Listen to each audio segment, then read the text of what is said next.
It's time now to look back at some of the best films that kind of ended the year off in 2024. Producer Charlie joins me now to break it all down. There's lots of good ones, so where do we start? Right, like you said, lots of good ones that came out to end 2024, which was a good year for film in general. So nothing really big has come out yet in this new year. I mean, we're only a weekend now. Yeah. But let's start off with some family-friendly movies. Family-friendly, Yes, okay. so first up we have Mufasa the Lion King. So this is the musical drama that serves as a prequel, but also a sequel a little bit in there as well to the 2019 live-action Lion King, if that makes sense. Yeah, no, it does. I didn't realize it was a musical. I don't know why, but anyway. It's Disney. What do you expect? I know. I don't know. Okay, so this one stars Aaron Pierre and Kelvin Harris Jr. as kind of these teenage Mufasa and Taka, who eventually become Scar. It kind of shows you how they became family because Mufasa was adopted into Taka's Pride. Kind of the origin story of how Mufasa became King of Pride Rock and all that. Honestly, I enjoyed the movie. Really? The trailer for it, everybody was like, why are they making this, you know? Yeah. I think they did very well at coming out with it, and I don't feel like they really destroyed the story of Lion King. I mean, yes, they took some liberties and stuff, but it didn't hurt it, in my opinion. Yeah. Returning to voice cast with this, though, we have Seth Rogen, Billy Eichner, John Ronnie, Donald Glover, and Beyonce. Oh, okay. And then Beyonce's daughter, Lou Ivy, she voices Kiara in the film.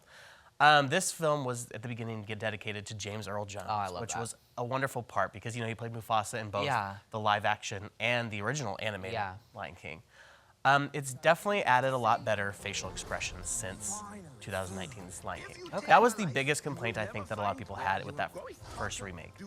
The lions just didn't look like any of the animals didn't look like they had any expression to their face. And if you're gonna make something, you gotta have some expression, you know, not just deadpan looks the whole time. Okay. Like I said, the trailer made it very confusing. So basically, though, if you're confused about where this takes place, it takes place between after Lion King 2, Simba's Pride, and before the Disney Lion Guard show. Ah, okay. Yes. So I will say, not the best songs. Okay. And Lin-Manuel did write these. Oh. But I wasn't a big fan of them. Okay, that's interesting because I feel like everything he does, people rave about for the most part. Right, yeah, I feel like they missed the mark on that one. He probably should have done Moana 2, which he didn't do. But, you know, you can't hit all your markers with music, you know. Opening weekend, this made $35.4 million, but worldwide so far, it's made $476.4 with a budget of $200. Oh my gosh, so it's just fine. It's surpassed it. But moving on, we have the #1 movie that trumped Mufasa that weekend, Sonic the Hedgehog 3.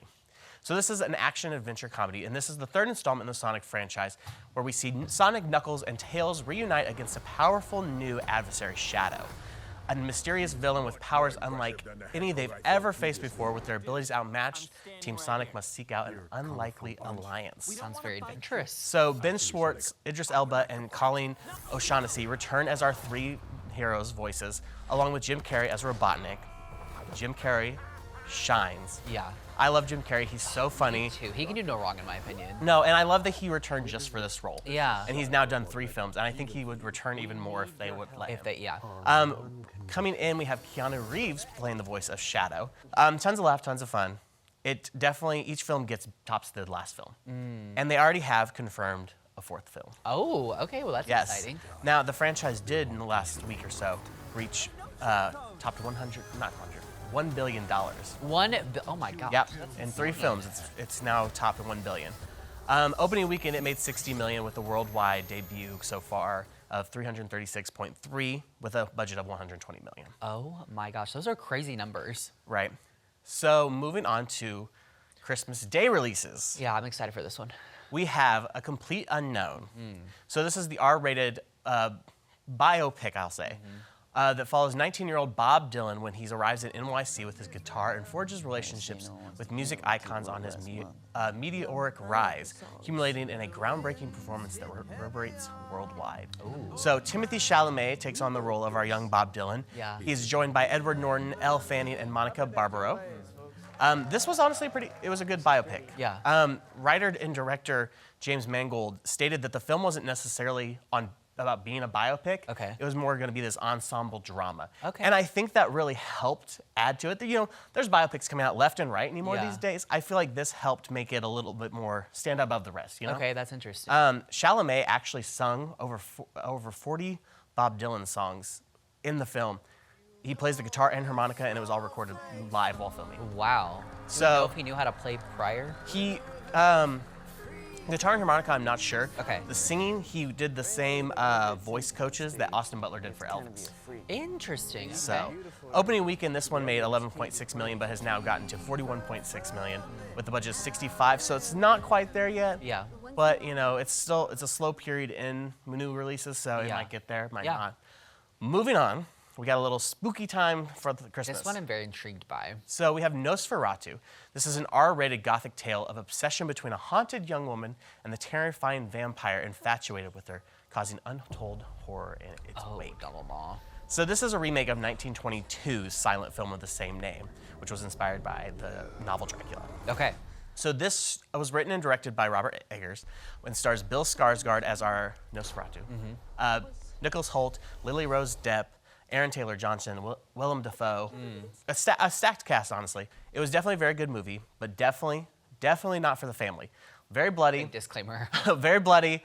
A lot of nudity and other sexual content. Do not take the kids. Yeah, be very aware. There were some points, the bloody wise, that I was like, I'm glad I'm not eating popcorn. I will say Bill Skarsgård is unrecognizable as Count Orlok. Okay. I would never have guessed it was him if you didn't know it was him going into the film. Interesting. He definitely takes on that persona. The prosthetics they did for him, definitely. They didn't make him like supernatural, you know, but he's very monster-like. Okay. What about the budget on this one? So the budget on this one was 50 million. Opening weekend it made 21.6, with worldwide so far 100.3 million. Wow. So it's doubled its budget. Yeah. Moving on, we have Babygirl. Okay.